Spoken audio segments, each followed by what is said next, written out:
Muito bem. Uma igreja que vive. Nós não queremos ser uma igreja morta, queremos ser uma igreja viva. Né? E uma igreja que vive tem seu ponto de partida em oração. Oração é o momento de comunhão entre eu e Deus. Né? É aquilo que nós temos de diálogo com o Senhor. Então, se você não tem um diálogo com o Senhor, como é que você vai seguir os passos dele? Como é que você vai andar nos caminhos do Senhor? Então, a oração é aquele momento de ouvir o Senhor e de falar. Nós ouvimos o Senhor através da palavra e respondemos a Ele através da oração.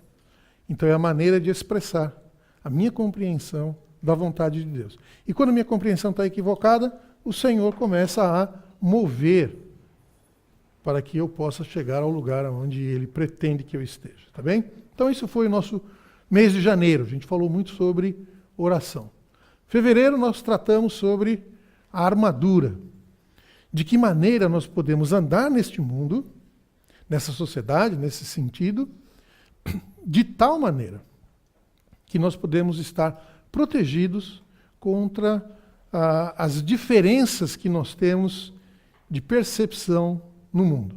Então, se a palavra de Deus é a nossa única regra de fé e prática, podemos andar neste mundo de tal maneira protegidos, porque, de um modo geral, esse mundo não caminha na direção do que Jesus quer. Né?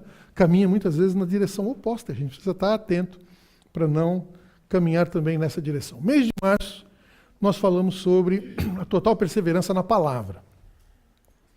Oração é a minha expressão para Deus. A palavra é a expressão de Deus para mim. É neste diálogo que nós podemos compreender tudo o que o Senhor espera que nós venhamos a fazer. Tá bem? Então, gastamos o mês falando sobre a palavra. O foco estava na obediência. Obedecer o que a palavra diz. E abril, nós estamos falando sobre o Espírito Santo. E o foco está no poder. O que é o Espírito Santo? O que é mesmo o Espírito Santo?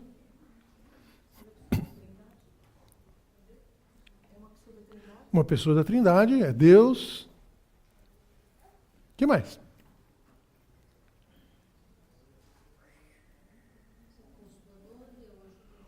Consolador, ajudador.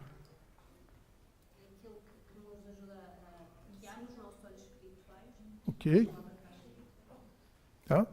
Lembra, se a gente não tem um sólido conhecimento da palavra, nós podemos ser enganados com muita facilidade.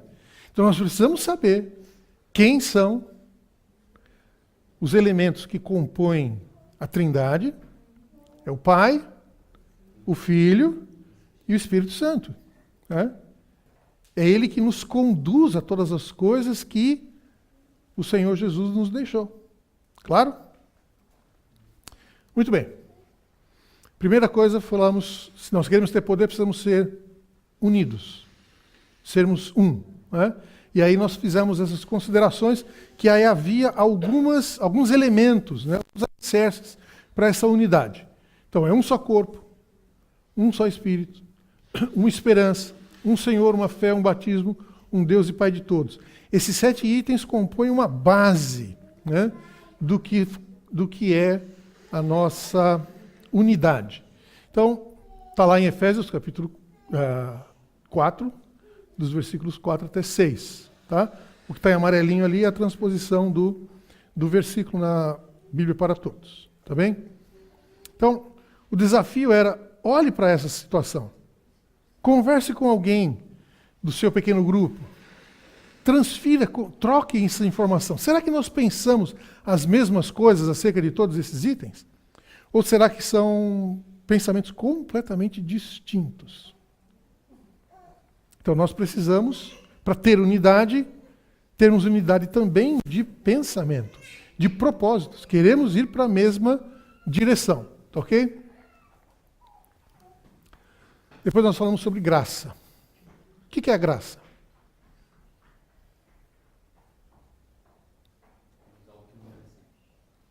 Ok? É receber alguma coisa que nós não merecemos. Foi dado de graça. Né? Até tem essa expressão, dado de graça. O que é que Deus nos deu de graça? Salvação,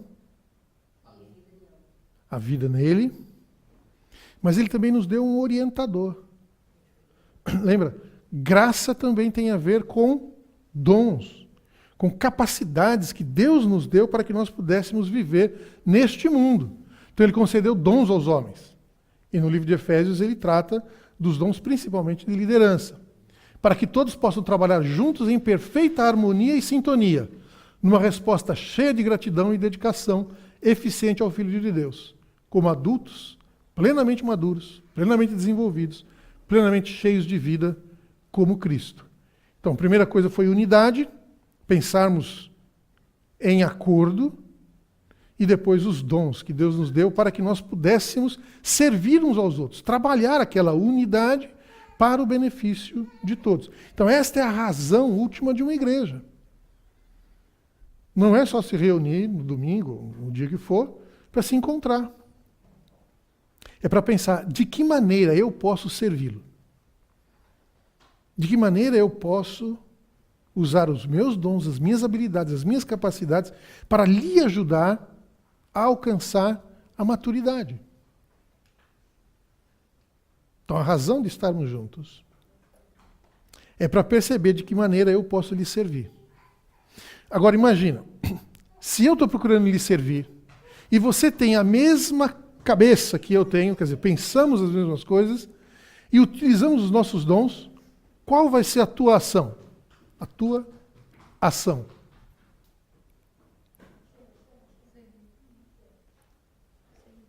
Servir. Então imagina que eu estou indo na tua direção para lhe servir e você está vindo na minha direção para me servir. Então existe um resultado disto. É que os dons que eu recebi estão à tua disposição. Será que nós utilizamos os dons uns dos outros? Será que nós temos essa disposição e disponibilidade? Se alguém precisar daquilo que eu tenho habilidade para fazer, eu estou disposto? Eu estou disponível? Às vezes nós estamos olhando para a nossa vida no nosso espaço. Olha, cara, não dá. Não tenho tempo. Eu estou tão envolvido com outras coisas que mal tenho tempo para mim mesmo. Como é que eu vou pensar em lhe servir? É uma questão de percepção. Qual é o fim último da minha vida? Para que serve a minha vida? Qual é a razão da minha existência? Será que é só comer, dormir, trabalhar? Dormir, comer, trabalhar. E assim entramos num círculo vicioso. Quais são outras coisas que nós fazemos? Aqui nós estamos passando uma situação que nos leva a considerar sobre serviço a outros. Temos uma grande leva de pessoas refugiadas vindo para a Europa. Nem todos estão vindo para Portugal. Mas Portugal está aberto para acolher. O que é que eu ou você tem feito? Pensando nesse serviço a quem tem uma grande necessidade.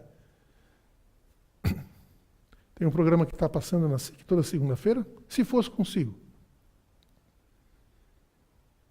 Se você fosse um refugiado, se você tivesse que sair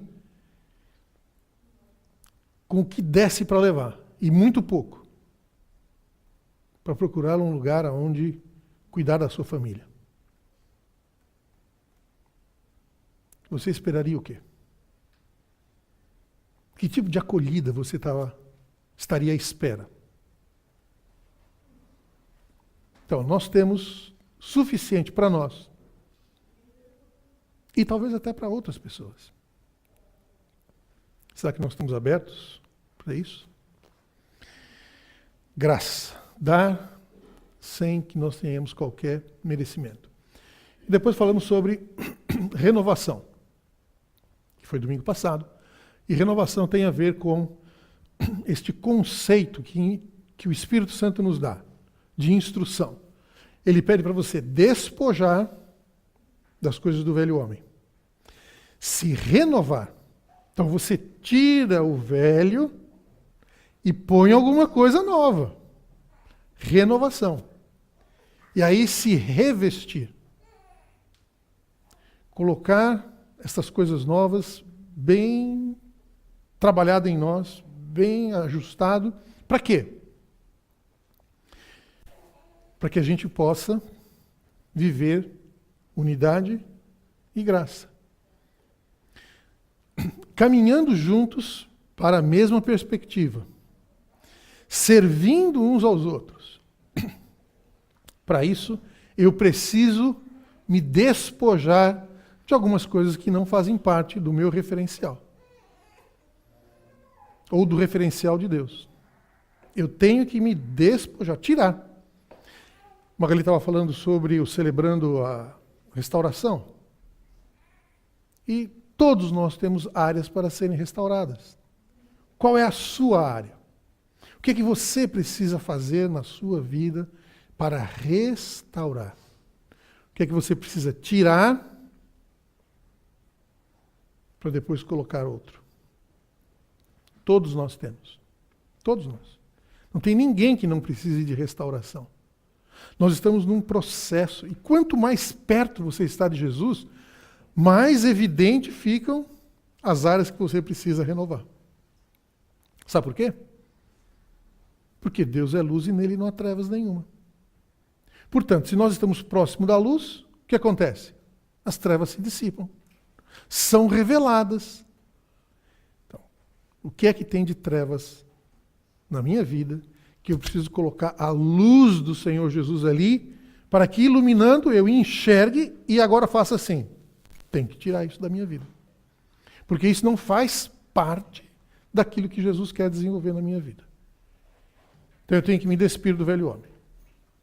Tirar fora. Tudo. Tudo. Isso é um processo.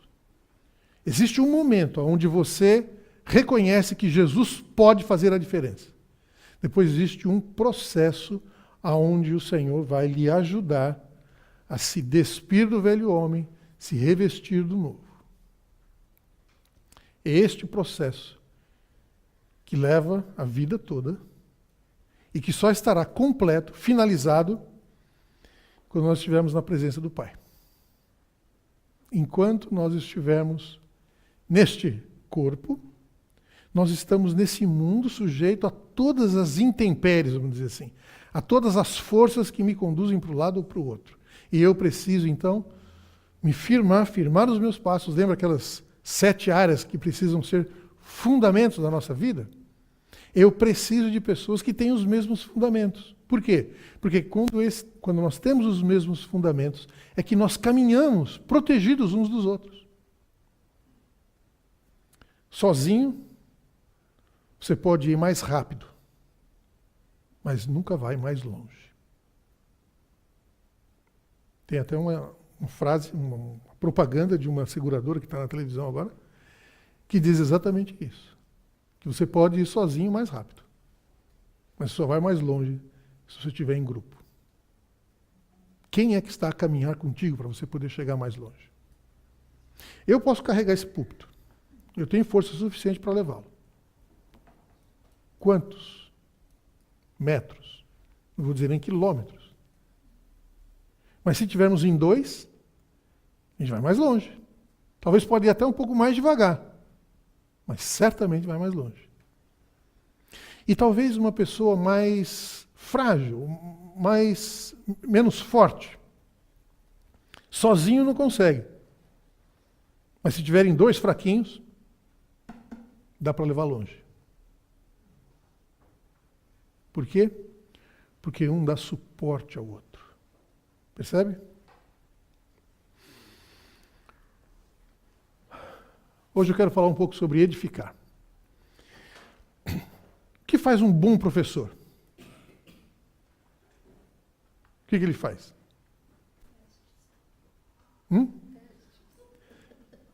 Testes. O que é uma avaliação? O que é uma avaliação? Um teste? Uma prova? Ah. É muito mais para avaliar o professor do que o aluno. Eu estou careca de dizer, né? Cansado de dizer aqui entre os irmãos. Quem sabe tem maior responsabilidade de conduzir aquele que não sabe. Então, se aquele que não sabe não chegou lá, tem uma grande responsabilidade do que sabe. Porque o que sabe já conhece o caminho. E quem conhece o caminho pode lhe orientar pelo caminho. Claro, existe uma parcela do aluno. O aluno precisa querer ser orientado, ele precisa querer aprender. Mas se ele quer aprender, mas não tem ninguém que o conduz, que o oriente, ele vai demorar mais para descobrir. Por isso, se tiver dois, vão caminhar mais rápido. Por quê? Porque eles têm informações para trocar um com o outro. Então, revestido do novo homem, vivamos segundo a verdade. Capítulo 4, versículo 25. Por isso, deixem-se de mentiras. Cada um diga a verdade ao seu semelhante, porque todos fazemos parte do mesmo corpo. Ele terminou o tema anterior falando sobre falar a verdade. Deixa a mentira. Gente, mentira é uma agressão à minha integridade. Porque você não está a demonstrar exatamente aquilo que você é ou está à busca. As suas intenções estão escondidas. Conhece aquela expressão, carta na manga?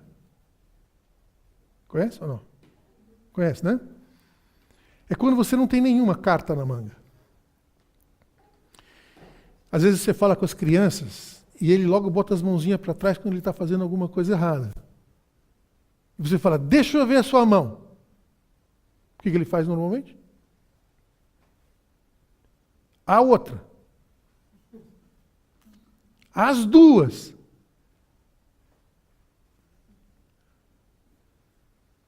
Sempre nós temos alguma coisa, ou possivelmente nós temos uma coisa a esconder. E mentir é exatamente isso. É não revelar as verdadeiras intenções. Isto é uma agressão à unidade. Porque você precisa me conhecer como eu sou. E você precisa saber que as minhas intenções são só essas que eu estou dizendo. Não tem outra. E olha, não é a coisa mais fácil. Deixe de mentira. Diga para as pessoas exatamente o que você quer. Às vezes, nós não dizemos. Porque que pode ofender, porque pode deixar chateada, a pessoa pode não gostar. E nós começamos a nos afastar uns dos outros, porque nós começamos a criar barreiras entre nós. Por quê? Porque você não pode conhecer exatamente como eu sou, porque se conhecer como eu sou, você talvez não vai gostar. Duro, né? O ser transparente, ou ser verdadeiro, eu vou usar a palavra transparente, o ser verdadeiro, muitas vezes nós confundimos com ser grosso, ou mal educado, ou que não respeita o limite do outro. Ser verdadeiro é dizer para a pessoa, quando ela atravessa um limite que não deveria ter atravessado na sua relação comigo, eu preciso dizer para ela. Eu aprecio muito os portugueses, que de um modo geral eles são muito mais diretos do que nós brasileiros. Sim. Um brasileiro nordestino, para dizer um não, dá uma volta para dizer um não que não tem nem tamanho. Muitos brasileiros se chocam, às vezes, com um pouco da cultura portuguesa, porque chega aqui e ele diz não na lata. Se ele não quer uma coisa, ele diz não, não quero. E o brasileiro vai dizer assim, Então, ser verdadeiro não é a mesma coisa que ser grosso. Eu posso ser verdadeiro e reconhecer a maneira de expressar. Fazer você entender que aqui existe um limite. E além desse limite, as coisas não podem acontecer. Não é? Então, deixe aquilo que esconde quem você é na verdade. Deixe as pessoas conhecerem o que você é.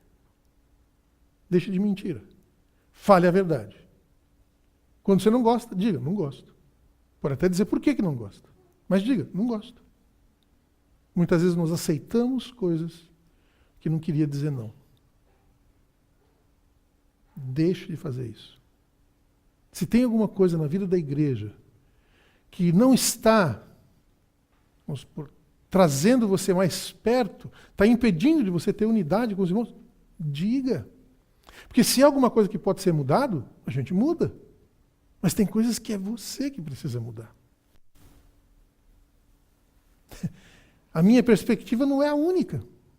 Nós precisamos considerar na perspectiva de todos. Tá bem? Precisamos renovar o nosso homem interior. Se porventura se irritarem contra alguém, não lhe façam mal. Então há a possibilidade de se irritar. Mas você não pode fazer o mal. Então, talvez você já tenha me irritado. O que eu não posso é devolver na mesma moeda. Percebe?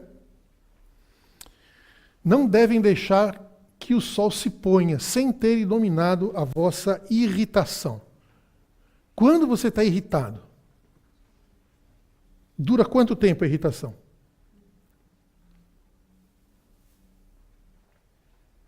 Dura horas? Porque não pode durar dias. Porque não pode passar para o dia seguinte. Tem que resolver hoje. Às vezes, entre cônjuges, né? Às vezes isso é mais fácil de se perceber. Porque se a Magali fizer alguma coisa que me deixa perturbado, que me deixa irritado, mas logo, logo ela sabe. E quando nós estávamos começando a viver juntos, depois de casados,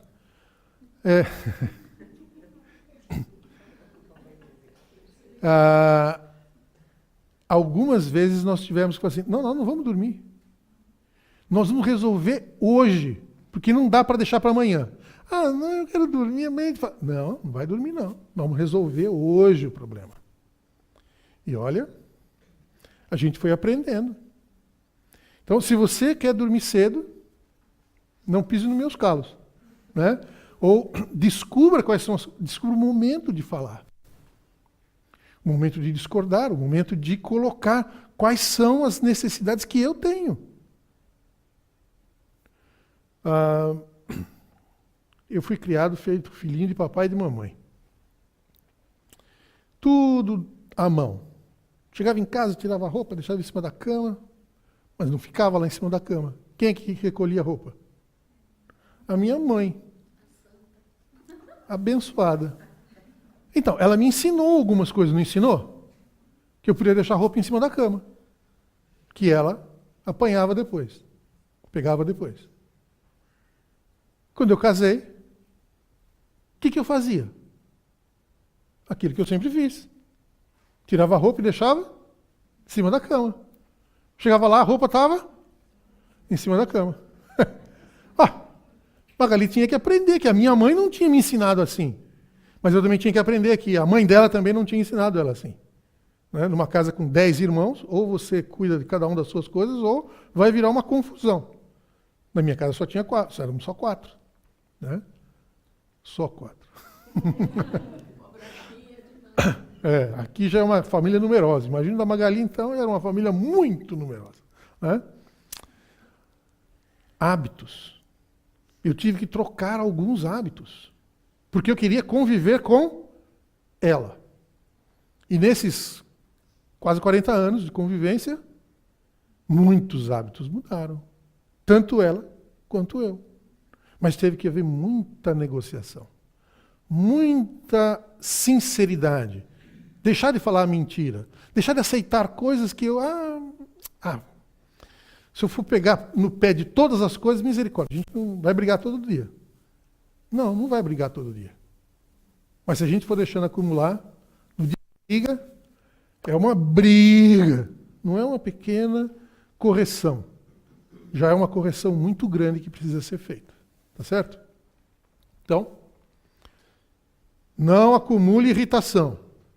Se o teu cônjuge, se o teu filho, se os teus pais, teus irmãos estão lhe irritando, diga.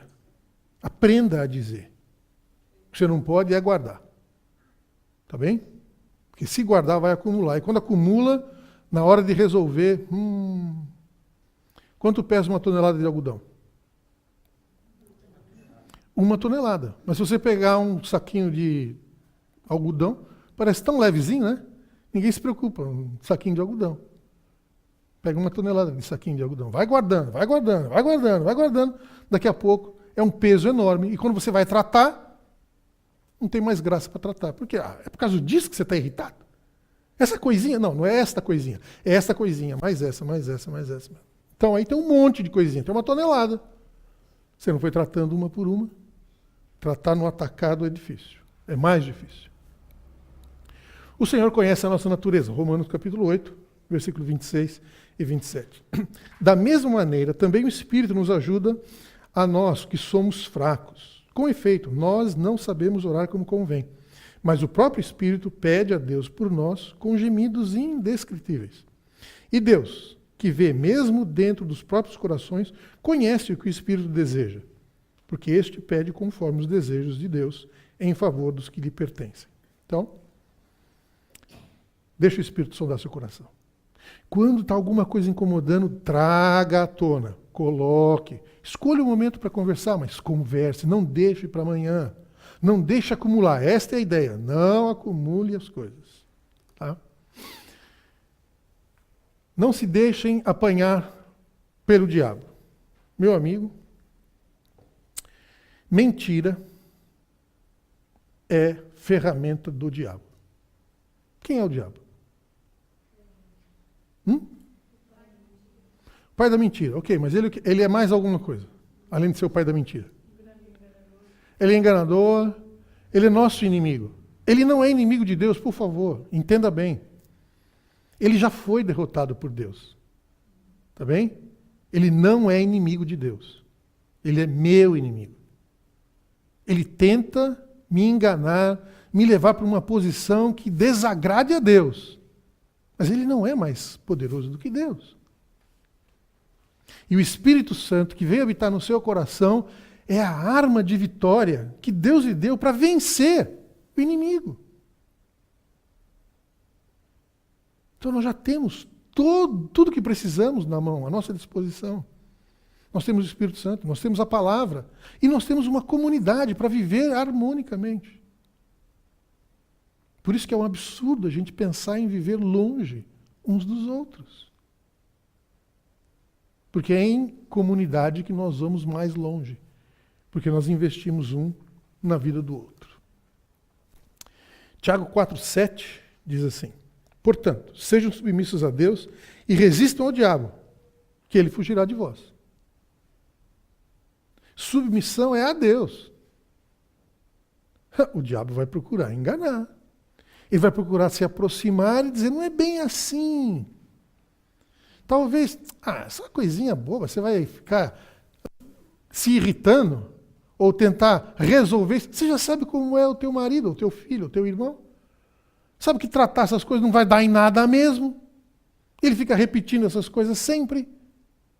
E aí nós nos calamos. E aí começamos um processo de afastamento um do outro.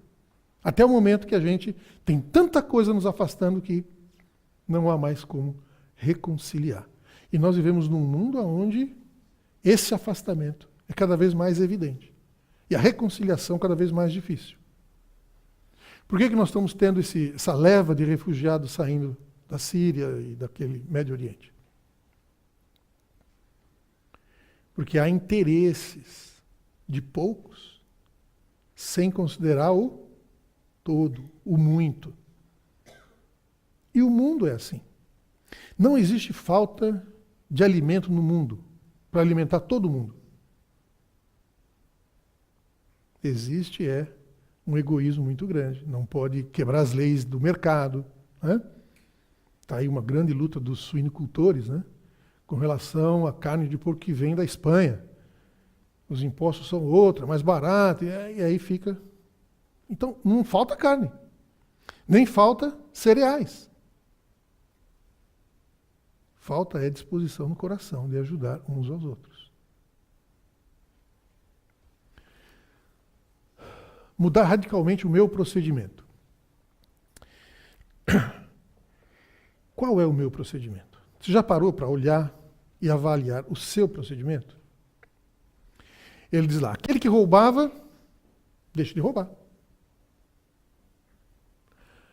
Antes trabalhe honestamente com as suas próprias mãos para ter com que socorrer até mesmo aqueles que não têm o suficiente. Você rouba? Não, eu não roubo. Eu não entro em algum lugar, pego alguma coisa que não me pertence, ou se eu pegar, eu pago. Eu não vou no supermercado, encho o carrinho, saio de lá sem pagar. Mas é só isso que é roubo? É pegar alguma coisa sem pagar? Ou será que o roubo tem uma conotação mais ampla? Será que eu estou roubando o tempo de estar com a minha esposa? A gente não tem filhos mais em casa, os filhos já estão criados e tal, então a gente podia estar curtindo mais tempo junto. Se eu não curtir tempo com ela, se eu não gastar tempo com ela, eu estou roubando. Ladrão. Deixe de roubar. Quando eu deixo de falar contigo, de estar presente perto de você, eu estou roubando. Estou roubando o tempo de comunhão, de receber dos seus dons. É uma maneira de roubar. Então nós precisamos ampliar o conceito de roubo. Então quem roubava, não rouba mais. E aqui ele trata especificamente da questão financeira, para que você tenha como acudir o necessitado. Então, não acudir o necessitado é roubo. Que nenhuma palavra imprópria saia da vossa boca. Eita! Como é que é o seu linguajar? Eu não estou falando de palavrão, não. O que você fala com alguém produz crescimento? Qual foi o último elogio que você deu? Você tem se esmerado em pegar as pessoas falando, fazendo coisas certas para você elogiar? Talvez na relação com os filhos, às vezes fica um pouco mais difícil, porque dependendo da fase de idade, eles estão sempre fazendo alguma coisa para chamar atenção ou para estar à frente. Aí você tem que cercear, né? Tem que dizer não. Mas nessa fase das crianças que a gente precisa dizer mais não, você está atento para ver o que ele faz certo para você dizer sim. Então, não saia da vossa boca uma palavra imprópria. Pelo contrário, que as vossas palavras sejam úteis e edificantes para fazerem bem àqueles que vos ouvem. Qual é a fonte que alimenta a sua boca? Mateus 12, raça de víboras, falando com os fariseus. Como poderão vocês dizer coisas boas se são maus? Cada qual fala daquilo que tem no coração. Talvez a expressão popular mais conhecida é a boca fala do que o coração está cheio. O que é que está cheio o teu coração? Como é que você pode falar uma coisa boa se o teu coração está cheio de coisa más, ruins? Tiago 3. Mas a língua ninguém é capaz de domesticar. É mal incontrolável, está cheia de veneno mortal. Com ela bendizemos o Senhor, nosso Pai, e com ela amaldiçoamos a pessoa que foram criadas à imagem de Deus. Da mesma boca saem palavras de bênção e de maldição. Meus irmãos, isso não deve ser assim. Será que uma fonte pode deitar pela mesma bica água doce e água amarga? Como é possível, meu irmão, que uma figueira dê azeitonas ou que uma videira dê figos? Uma nascente de água salgada nunca pode dar água doce. De onde é que saem as palavras da tua boca? Quando você ouve alguma coisa, ele entra aqui, bate e sai. O que é que sai? Do que é que está cheio o seu coração, para que a partir do coração então saia palavras de bênçãos. Por isso que ele diz, deixa a mentira, fale a verdade.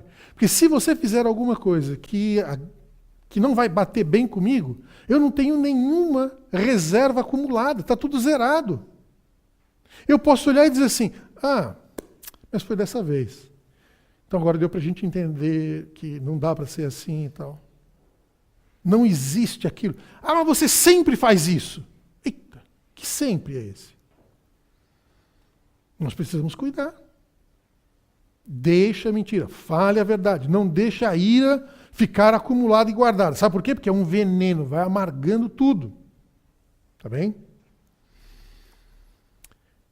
Um compromisso. Não entristeça o Espírito Santo de Deus. Ele é o sinal com que Deus os marcou para o dia da libertação. A mentira, o acumular ira, entristece o Espírito Santo. Como é que o Espírito Santo está em relação a ti? Está triste ou está alegre? Está feliz ou está... Nem por isso. Analisa, veja como vai a sua vida. Despojar de qualquer espécie de ressentimento, ira, irritação, indignação ou injúria deve desaparecer do vosso meio, bem como toda espécie de maldade. Porque eu não tenho nenhuma reserva contigo, todas essas coisas já desapareceram do nosso meio. Por isso é importante tratar das coisas. Não deixe para depois. Trate. Mas também não seja leviano no tratar das coisas. Pense, avalie, escolha o melhor momento, mas trate. Não deixe. Procrastinar é um problema. Porque os problemas vão se acumulando. E aí quando a gente vai tratar, já tem 2, 3, 5. Vai ficando cada vez mais difícil. Se revestir, sejam delicados e prestáveis e perdoem-se uns aos outros, como Deus os perdoou em Cristo Jesus. Então, você é assim? Você é prestável ou não? Sejam delicados. Lembra, ser direto não é a mesma coisa que ser grosso ou mal educado. Ser direto é não enganar as pessoas, é deixar eles verem quais são as coisas que lhe agradam ou não agradam. E você também tem que estar disposto a transformar as coisas para viver em comunidade. Por quê? Porque assim como Cristo vos perdoou, nós também podemos perdoar. E aqui está um pequeno resumo, né, de como você pode se tornar uma pessoa prestável.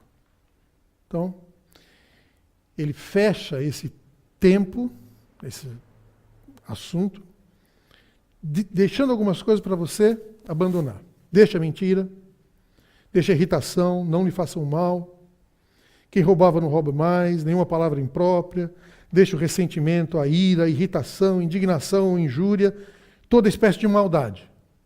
Se alguma dessas coisas você encontra nos seus procedimentos, deixa. Ele está orientando para você deixar. E quais são as coisas que você deve se revestir? Diga a verdade, domine a vossa irritação, deixe de roubar, palavras sejam úteis e edificantes, delicados e prestáveis, e perdoem uns aos outros. Mesmo que a pessoa lhe agrediu, literalmente, ele violou um princípio contigo. Perdoa. Restaura.